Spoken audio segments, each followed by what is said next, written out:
пред нас е завършната сметка или извеща за работа за явното предприятие Жален за 2014 година.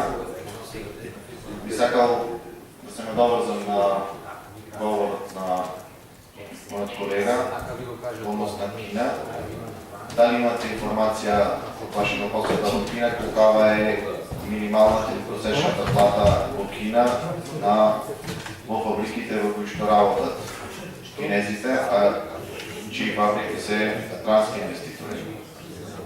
Това е първото прашение. Второто прашение би сакал да поразговарям малце относно връзките, които ще ги има заедно явното предприятие Жалени за инвеститорите, които трябва да наградат. От изпрещат се гледа дека не ги изпълнуваме условията, които са подпишани со договорот, т.е. даване на техничка вода на единствениот инвеститор во зоната Жалени, тоа е Кромберт и Шуберт. Значи ние им почиме според договорот кој што имате подпишано техничка вода. Прашањето е следното. Дали вие како јавно предпријатие имате направено анализа колку пари се потребни за да се обезбедат основни елементарни услови кои што вие си имате обврзано да ги исполните спрема сите наредни инвеститори? Дали имате направено рамка како тие финансии ќе ги обезбедите? Дали имате предвидено од каде тие пари ќе ги обезбедите? Со која динамика ќе се извршуваат тие активности и која година планирате тие активности да ги завршите?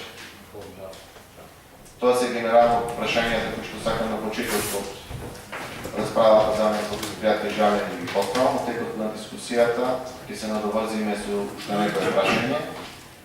Но симптоматичен е моментот тука со договорот, кој што прв пат расправавме дека сме обврзани како Совет или како општина да исполнуваме такви услови спрема Кромберт и Шуберт, а не ги исполнуваме. И нова би додал дека ова е пракса не само на јавното предпријатие Жален, туку генерално на главата, кој ќе се обратиме ние како опозиција да ги добиеме договорите кои што ги подпишува главата, да оставиме со кратки рака.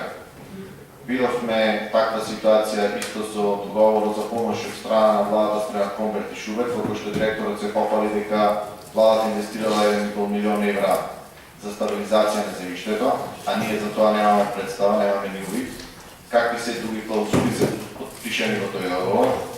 Исто така немаме информација за договорот кој што го подпише општината со фудбалско искупелиште, кој што говори воедно исто за транспарентноста на општината спрема јавноста.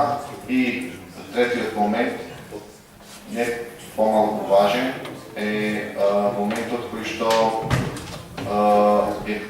кажува дека на сите наши барања до овие договори, ние како опозиција сме тргнати настрана.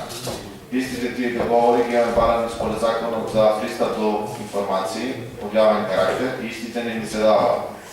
Затоа би сакал да ве замолам да ни кажете кои се вашите планови за инвестирање во зоната Жаленица и со цел да се обезбедат услови за наредните инвеститори кои што ќе градат таму, да може да имаат нормални услови кои што вие сте ги предвиделе како нормални услови за работа.